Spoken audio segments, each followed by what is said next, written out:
O que são as terras raras, tá? A gente pode dar uma dica de ciência pra quem tem piscina em casa? Pode. Pode? Vamos lá. O pessoal pergunta muitos nomes das coisas. Ah, por que chamam metais alcalinos? Por que chamam halógenos, né? É a família 7A aqui. Halógenos, por exemplo, é porque genes, né? Halogenes, genes de formação, e esse al vem de sal. Então são os formadores de sal. Então você pega um cloro com o sódio, lá do outro lado, forma o famoso cloreto de sódio, que é o sal que você bota na sua comida todo dia. E vamos pegar aqui, olha como que a química ela é maravilhosa, cara. Presta atenção. Se você pegar o sódio sozinho e jogar na água, ele explode. Pode. Se você pegar cloreto e tomar, você morre. Se você pegar Só o que cloro e quando- respirar, já era. Já era. Quando você mistura o NaCl, você come e tem gente que ainda mete mais ainda na comida, né? Acha vai que morrer, tá pouco. vai morrer também morrer a depois. longo prazo. A longo prazo vai morrer também. O pessoal roubava sódio lá no laboratório pra jogar na privada. Porque explode. É um negócio sensacional. Ah, o experimento que a galera mais faz é esse, né? Gente, aluno de física e química não presta, tá? É um pessoal que não presta, só serve pra zoar os outros. Caramba. Então vamos lá, você que tem, vamos lá, metais alcalinos, aquela primeira fileira lá tirando o hidrogênio. Metais alcalinos, por que eles chamam por que eles têm esse nome? Porque se você botar qualquer um deles na água, ele forma um hidróxido desse metal, ele forma uma base. Então você que tem piscina em casa, é um saco cuidar de piscina, não é? Você tem que colocar cloro na piscina e com o tempo, por causa da chuva, depende do lugar, a chuva é mais ou menos ácida, as pessoas entrando, a gente tem ácido úrico, por exemplo, a sua piscina vai ficando ácida e você tem que comprar o famoso elevador de pH, certo? Eu, por exemplo, não compro mais. Por quê? Porque eu coloquei um aparelho na minha piscina que, em vez de eu usar cloro, que é caro pra caramba, eu uso sal de cozinha, que é barato. Então a água entra com sal de cozinha, ele dissocia em cloro e sódio. O cloro vai resolver o meu problema dos micro-organismos, minha água não vai ficar verde, e o sódio que sobra, forma hidróxido de sódio. E deixa a minha piscina básica. Então eu não gasto mais com o elevador de pH e não gasto mais com cloro. Então a química te ajuda em várias coisas, inclusive a cuidar da sua piscina. No caso, tá? O que são terras raras, gente? Pega essa linhazinha azul aqui de baixo, que é a linha dos lantanídeos. Chama lantanídeos porque o primeiro elemento lá é o lantânio. Então, terras raras são os lantanídeos, esses 15 elementos aqui dos lantanídeos, mais os 2 elementos em cima do lantânio lá, que é aquele Y ali, o Y é... O que é o Y mesmo que eu esqueci agora? É o... Oh, meu Deus! É o escândio e o Y é... Esqueci, alguém vai lembrar aí, vai colocar... Fala aí, chat, fala pra gente aí. Não é... Ítrio, obrigado, muito bom. Ítrio e escândio, são esses 17 elementos, tá? Não terras raras. Não são terras e não são raras, tá? É que quando se descobriu, o pessoal pegou algumas terras lá de Minas pra analisar e achou esses elementos que na época eram raros, e achou em terras, e chamaram de terras raras. Mas são todos metais, são todos elementos metálicos, tá? Tanto que no começo o pessoal chamava lantânio de Minas Gerais. Eles chamavam disso. Porque uma das maiores reservas de lantânio no mundo fica em Minas Gerais. Aliás, uma das maiores reservas de terras raras do mundo fica em Minas Gerais, tá? Quase todas elas. Mas o lantânio, no começo, o pessoal chama, obviamente, né, que oficialmente, pela química, é conhecido como lantanídeo, mas no Brasil o pessoal chamava lantânio de Minas Gerais. Porque ele foi descoberto, essas terras raras, é isso aí. Que legal. Mas o lance também, assim, é que não é que é raro até um certo ponto, né? Porque Nem não todos, Hã? né? O próprio todos, sério, né? o sério é mais abundante que a prata. que é prata, Isso aí. Tem alguns que não são nem É raros. porque prata, ouro, aí a gente entra numa galera que é muito, muito menos abundante mesmo, né? Sim, sim. É. Não, você tirou também ali alguns elementos metálicos, tudo o resto, que nem alumínio, que você tem 8% da crosta terrestre, ferro, que tem 6%, aí passou um pouquinho, é tudo 0, nada, né? É tudo traço. É que 0, nada da crosta terrestre é muita coisa, tá, gente? Tanto que o astrônomo, só pra completar aqui esse lance da tabela periódica, o pessoal fala assim, tal estrela tem alta metalicidade. O pessoal não sabe que para o astrônomo, tirando o hidrogênio e hélio, todo o resto é metal. Aí tem esse negócio, né? Sim. Cada área, isso aqui é a classificação oficial, obviamente, tá, pessoal? Mas cada área tem uma sua classificação ali de área, né? Então, pro astrônomo, o que é metal? Qualquer coisa que não é hidrogênio e hélio. Qualquer outra coisa, metal. Sim. Então, é assim, né? A gente não concorda isso com os astrônomos, não, tá? Mas tudo bem. Não, é verdade. A gente não concorda, não. Mas aí você fala é assim, verdade. pô, a estrela tem alta metalicidade. Aí o cara vai lá e faz uma relação carbono com... Mas carbono não é... Não, é porque o astrônomo, cara, qualquer coisa acima ali ele já chama de metal, entendeu? Vai É embora. verdade.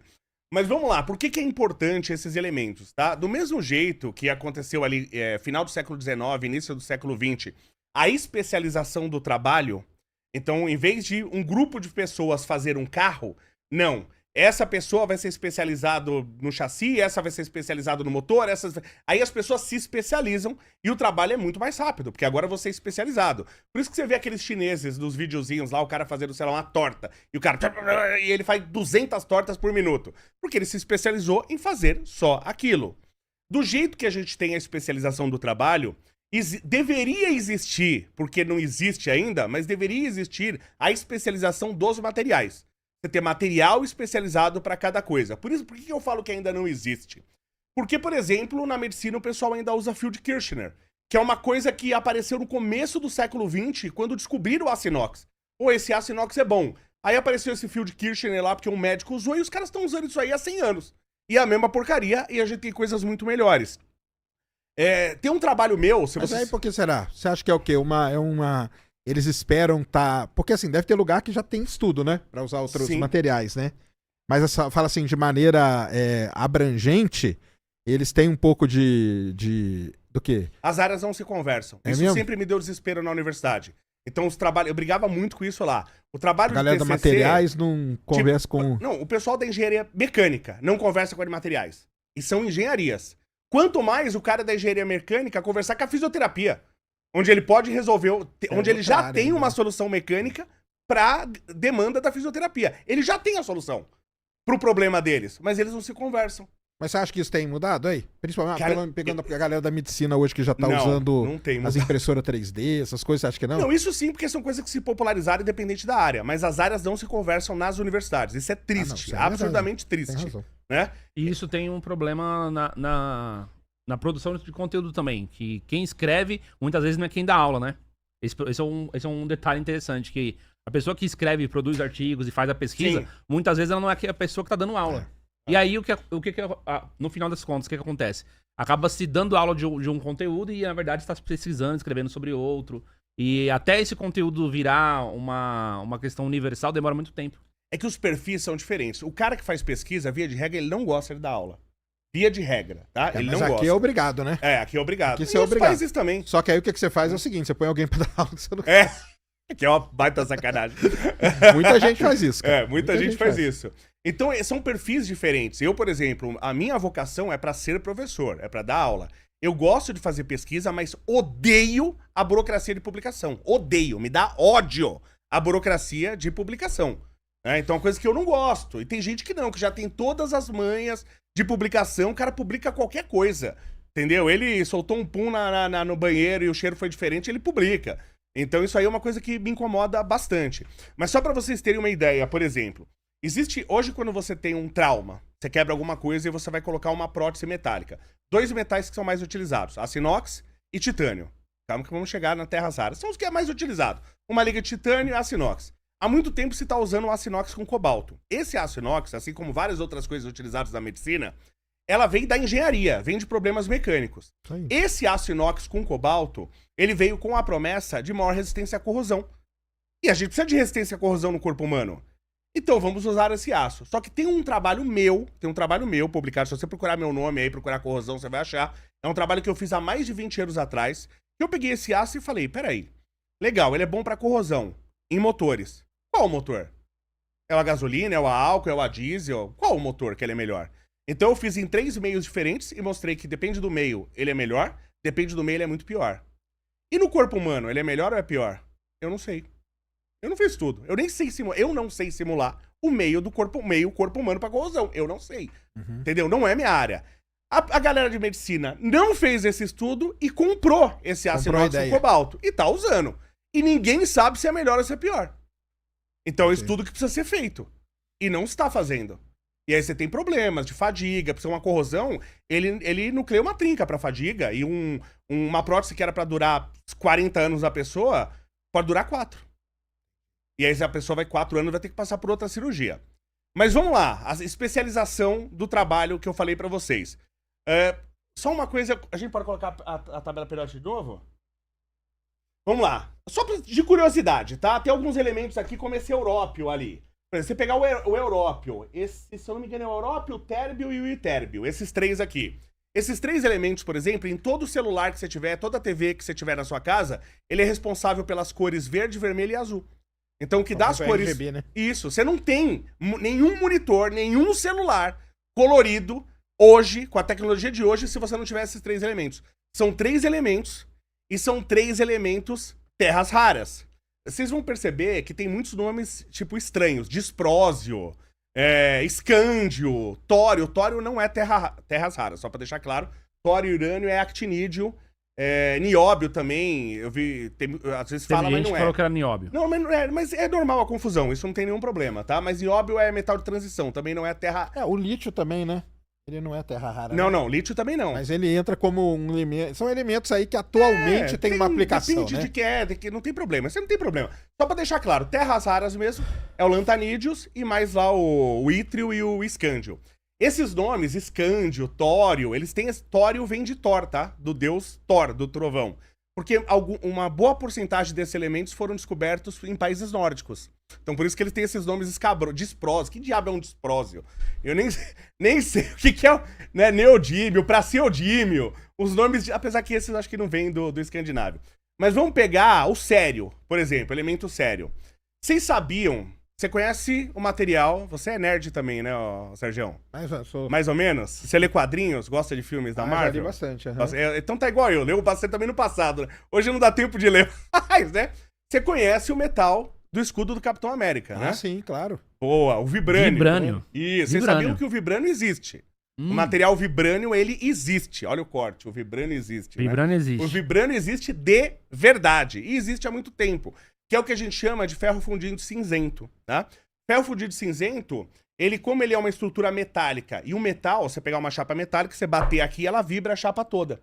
Só que o ferro fundido cinzento, ele tem grafite, por causa de muito carbono, ele tem grafites em veios cortando toda a estrutura.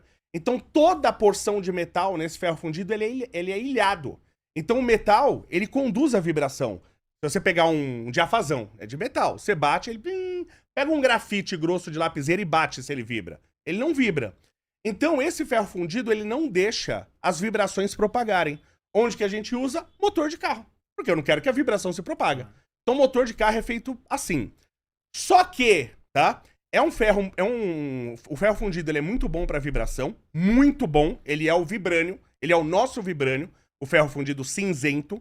Só que a resistência mecânica dele é relativamente baixa. Um bom ferro fundido cinzento, ele vai ter uns 450 megapascal de limite de resistência. 450.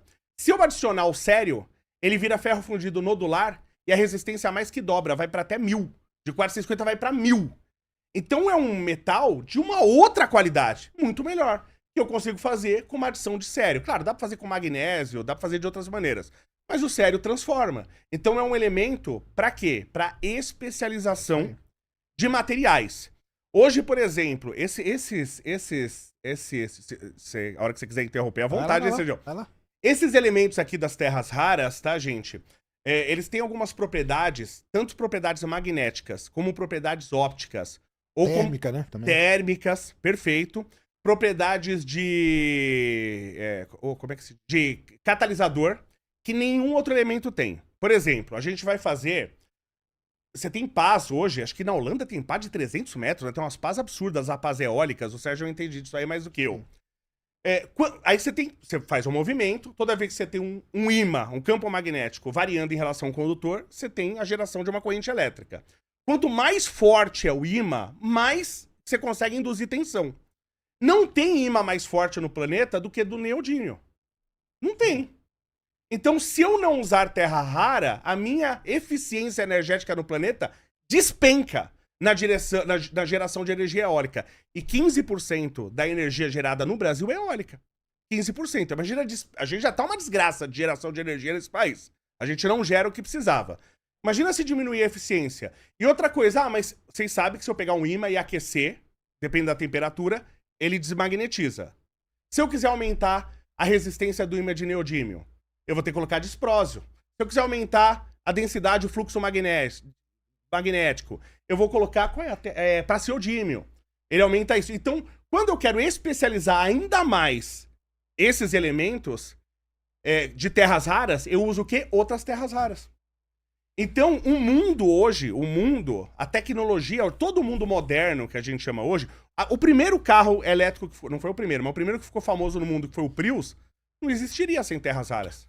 Sérgio adora carro. Eu odeio carro elétrico, não quero nem de graça esses carros elétricos que tem hoje. O próximo, com eletrólito Mas você sólido... não quer, mas não é por causa do carro elétrico, cara. É por causa da rede do Brasil. Também. Que eu Se quero fosse poder ir pra Bahia na de Europa, carro. Na Europa você usaria carro elétrico numa boa. Até Mas tem- nos Estados Unidos, não. Isso usa também, cara. Acho que tá 8% as vendas de carro lá elétrico nos Tá Estados Unidos. caindo. Não, tá tá dando uma caindo porque o quedinha, hein, americano, Sérgio? o cara gosta das F450. Não, é que o cara gosta do... Eu gosto do barulho. É, então. Você gosta de... Mas o barulho tem hoje, cara. Tem também. Não, Tem mas um não é a mesma aplicativo, coisa. tem um aplicativo. Não é a mesma coisa. Faz um aplicativo pra fazer o Tem um barulho. aplicativo já. Não, mas a grande parte dos carros elétricos, por exemplo, tem essa questão da bateria, né? Que a bateria é essa bateria que todo mundo fala que um dia pode vir a funcionar, mas hoje em dia ela esgota muito fácil, ela tem É esse que a gente problema. ainda não tem uma geração, não completou ainda uma geração de carro elétrico Sim. a ponto da gente ter um descarte de bateria gigantesco para ver qual que vai ser, na verdade, o fim disso. Ou pelo menos o impacto disso. O que eu acho que vai acontecer é o seguinte: como as baterias elas duram X anos, obviamente, elas vão durar para sempre. A gente tem esses X anos para a tecnologia desenvolver, já está sendo desenvolvida, né? Tá, Sim. a de Já tá sendo eletrólito sólido desenvolvido. já tá aí. Para tentar ver o que vai fazer com as baterias depois.